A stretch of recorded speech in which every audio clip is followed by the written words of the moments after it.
Gonna take a look at the Buggy Toyota. Done a bunch of work on it last couple weeks. Got the wheels and tires on it and took it for a little test spin today. Found a couple little issues. Got the rear window taken out. Need to figure out what I'm gonna do with that. I think I'm just gonna put plexiglass over it and call it a day. But everything else is working on it. Moved the fuel tank to the back. Ran new fuel lines. Got a radio in it. What else? Got a bunch of stuff done to it. Kind of painted some stuff. Trimmed the front fenders. Make it a little better look, in my opinion. And gonna start addressing other issues, but it's usable right now. I can drive it around. I just went for a spin around the neighborhood, and I gotta adjust the chain.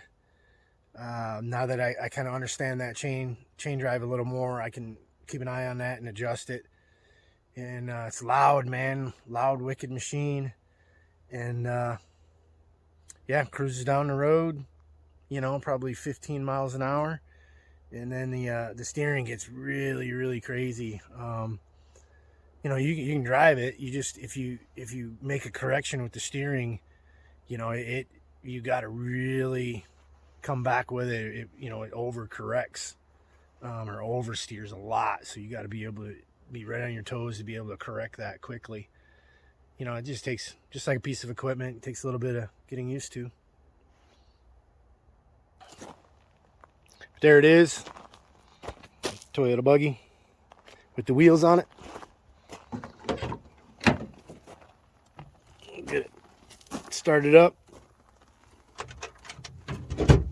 Hit that to run.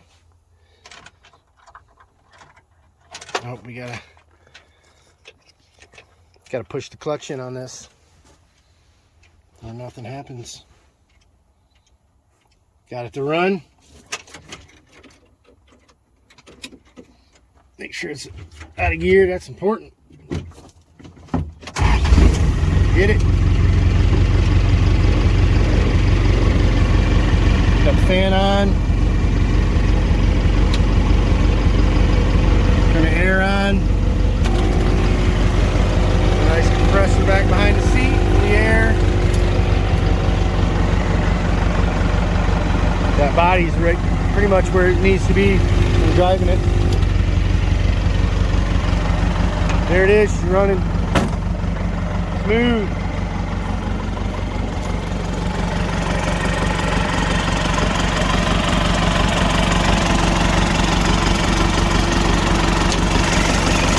Look at that.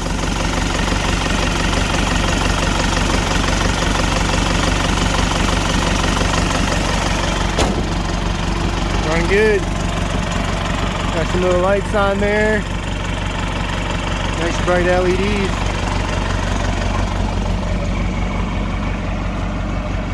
Zoom out. Yeah, looking mean, looking aggressive.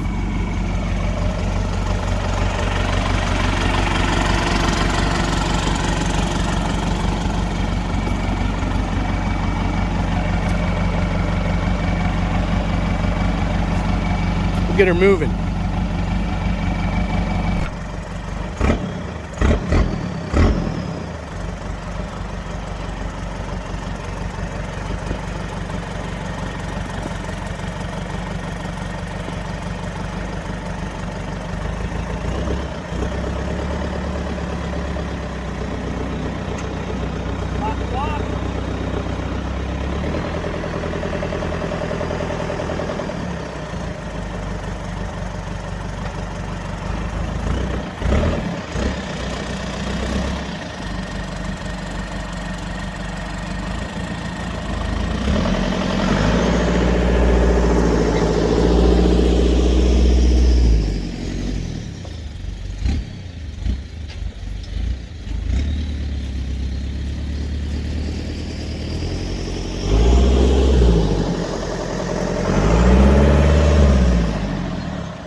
There it is. Little steering demo. Yeah, as you can see, it steers great. Can play around in it and get kind of tight, and all the hydraulics work pretty good. No real issues with the steering. It's just messing with that chain drive now and sourcing a better set of 6-ply 16.1 18.4 tires and probably a new set of wheels. I don't like these wheels. I hate these wheels. They're flipping around backwards right now. Put them out a little further, and they're just old. They're old, beat up wheels. And you know, I spent 2-3 days cutting them, drill new holes, because they were 8-bolt wheels. Made them into 6, so now I can use them. But there it is, little Toyota. All right, let's take a look at the chain drive. There's chain drive, transmission. The front drive shaft is out of it. I just took it out about 30 minutes ago and took it for a nice another test drive just to see the difference. And as I was hearing a clunk, and like deceleration and acceleration, I was hearing a clunk, and just eliminated that drive shaft, so it's nothing in the front end. It's nothing in the transmission. It is that sprocket right there is a little bit wobbly, a little bit loose. That's coming from the transmission, and that chain's wanting to walk up on that sprocket, and that's what I was hearing. You know, you try to walk up onto it and then come off of it, clank. And so I got to adjust that sprocket there, address that issue, get it that nice and tight. When I first got it and first drove it home, it was really loose, and I thought I had it nice and tight. Apparently I didn't, so I'm gonna have to take another look at that. And then this other sprocket set up and chain is looking good. That runs the rear drive shaft. All that looks good, nice and smooth. It's just that one right there. Transmission looks good, front end's looking good, rear end's looking good. Pretty simple. Just got to figure that system out right there.